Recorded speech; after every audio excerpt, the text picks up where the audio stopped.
Sa video na ito ay pag-uusapan po natin ang mainit na usapin dito sa crypto community ngayon. At ito po ay tungkol sa kung bakit sinasabi ng isang eksperto na huwag nating ibenta ang ating XRP holdings. Habang marami ang natatakot at nagbebenta na ng kanilang XRP holdings dahil po sa pabago-bagong presyo, isang kilalang crypto analyst ang nagsabi po ng kabaliktaran. Sapagkat ayon sa kanya ay may 7 solid na dahilan. Yan, or 7 reasons kung bakit mas mainam na i-hold sa XRP sa ngayon. Kaya alam natin na sa mundo ng crypto ay mabilis po talaga ang galawan. Pero hindi lang ito tungkol sa charts at saka presyo. Minsan kailangan nating tingnan ang mas malalim na dahilan.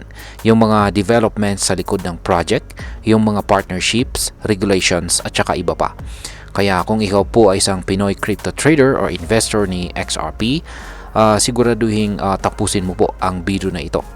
Kaya ayan, bago po tayo magpatuloy ay pakibasa na lamang po ang disclaimer dito sa ibaba ng ating screen. Ayan, unahin po muna natin ang background dito kay XRP. Kung saan ay kamakailan lang ay si XRP ay bumagsak po kasi mula sa presyo na $2 pababa sa $1.60 nitong nakalipas na April 7. Pero pagkatapos po ng ilang araw ay nakabawi ulit siya at bumalik po siya sa presyong $2.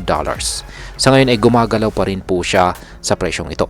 Dahil po sa biglaang pagbaba ng presyo at mga negative predictions sa chart tulad po ng rising wedge breakdown, maraming investors ang kinabahan. May takot na baka bumalik ulit si XRP sa $1.60 o mas mababa pa. Idagdag pa ang mga economic issues tulad po ng tariff war, kaya maraming nag-iisip na ibenta na lang si XRP habang may value pa. Pero teka lang, ayon po kay Ginoong Eduardo Farina or Edo Farina, siya po ang founder ng Alpha Lions Academy, hindi ito ang tamang panahon para magbenta. Ayon po sa kanya ay may 7 malalakas na dahilan para i-hold or patuloy po nating i-hold itong si XRP. Yan, at ang unang dahilan ay ang status po ng Ripple lawsuit. Yan, ang status ng Ripple lawsuit kung saan ay malapit na pong magkaroon ng conclusion. Yan. Ayon po sa ulat ay malapit na daw itong matapos. Ang SEC at Ripple ay nagkaroon na ng kasunduan para tapusin na po ang kaso. Tinanggap na po ng SEC ang mas mababang penalty na $50 million at inalis na rin ang permanent injunction laban sa negosyo ng Ripple. Kapag tuluyan na pong natapos ang kasong ito, mawawala po ang regulatory uncertainty na matagal na pong nagpapabigat kay XRP. Kapag naging malinaw na ligtas na sa batas ang paggamit kay XRP, mas maraming investors ang maglalakas po ng loob na pumasok. Ayan. Pangalawa ay ang paparating na XRP ETF. Ayan, multiple XRP ETF. Yan, may mga balita na ilang asset managers sa US ang nag-file para mag-launch ng kanilang spot XRP ETF. Ang ibig sabihin nito ay magkakaroon po ng regulated na paraan para sa institutional at saka retail investors na magkaroon po ng exposure sa presyo ni XRP. Kapag na-approve ang mga ETF na ito, tiyak na dadami po ang pera na papasok sa ecosystem ni XRP. At tandaan natin, kapag maraming funds or pondo ang pumapasok sa isang crypto project, natural lang na tumataas ang presyo nito. Yan, pangatlo ay ang naabot na ni XRP ang kanyang tunay na presyo. Yan. Yan, price discovery po pala. Yan, hindi pa naaabot ni XRP ang kanyang tunay na presyo. Yan po ang ikatlong dahilan ni Ginoong Farina kung saan ay simple pero napaka-importante. Ibig sabihin po nito ay naniniwala si Ginoong Farina na si XRP ay undervalued pa rin hanggang ngayon dahil sa mga issues tulad po ng lawsuit at kakulangan sa mass adoption. Kapag tuluyan na pong naresolba ang kaso at na-approve ang ETF, dito pa lang magsisimula ang real price discovery ng XRP at posibleng mas mataas pa ito sa nakikita natin ngayon.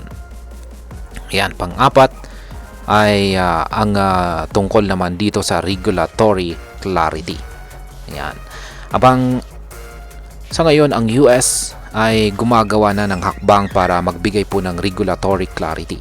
Halimbawa, sinabi na ng SEC na ang mga meme coins at saka stable coins tulad po ng Ripple USD or RLUSD ay hindi itinuturing na securities. Bukod pa rito ay malapit na ring maipasa sa Kongreso ng Amerika ang batas para sa stablecoin regulation. Kapag naging mas malinaw po ang mga patakaran, mas dadami ang taong magkakaroon ng tiwala sa crypto. At isa sa mga unang makikinabang po dyan ay si XRP. Ayan, panglima ay tungkol naman po sa pro-crypto na si Pangulong Trump. Ayan, si Pangulong Trump ay siya po ang kasalukuyang presidente ng US na kilala bilang pro-crypto. Ang ganitong klase ng administrasyon ay maaari pong magbigay ng mas magaan na regulasyon o mas malala pa. Baka suportahan pa nila ang paggamit ng crypto tulad po ng XRP sa antas ng gobyerno. May mga balita na gustong gamitin po ng gobyerno ang ilang crypto tulad ni XRP bilang bahagi ng kanilang reserves. Kung mangyari ito, siguradong lalakas po ang demand. Ayan. Ang pang-anim ay ang potensyal po ng RLUSD. Si Ginoong Farina ay naniniwalang kakaumpisa pa lang ni RLUSD, ang stablecoin ng Ripple. May malalaking plano na gamitin ito bilang collateral sa mga brokerage services tulad po ng sa Hidden Road, kung saan ay may higit $3 trillion annual trade volume. Ibig sabihin ay habang tumataas po ang gamit ni RLUSD, lalaki rin ang demand para kay XRP bilang transaction fee token at saka collateral. Hindi lang si XRP ang makikinabang, kundi ang buong Ripple ecosystem.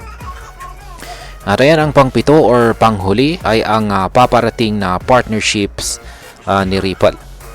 Yan, si Farina ay nagsabing may mga malalaking partnerships daw na paparating para kay Ripple.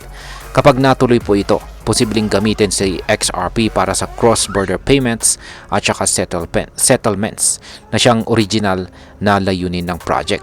Kapag mas marami pong negosyo ang gumamit kay XRP sa kanilang financial operations, natural lang natataas ang presyo at demand.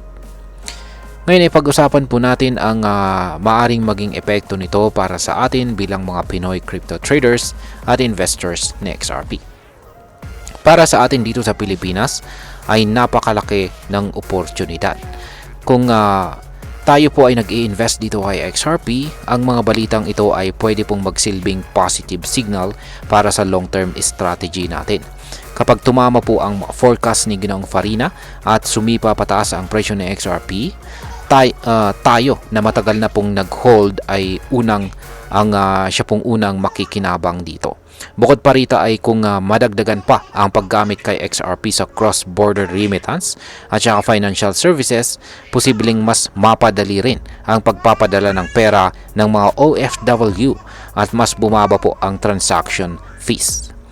At ayan, bilang panghuli ay ang masasabi ko naman po rito ay sa aking palagay, si XRP ay isa sa mga pinaka-promising pero underestimated na crypto sa market ngayon.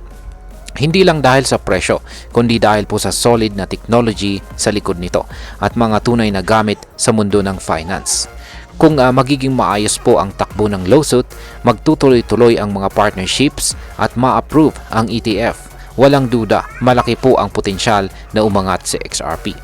Hindi ibig sabihin nito ay wala na pong risk. Laging tandaan natin, volatile pa rin po ang crypto market.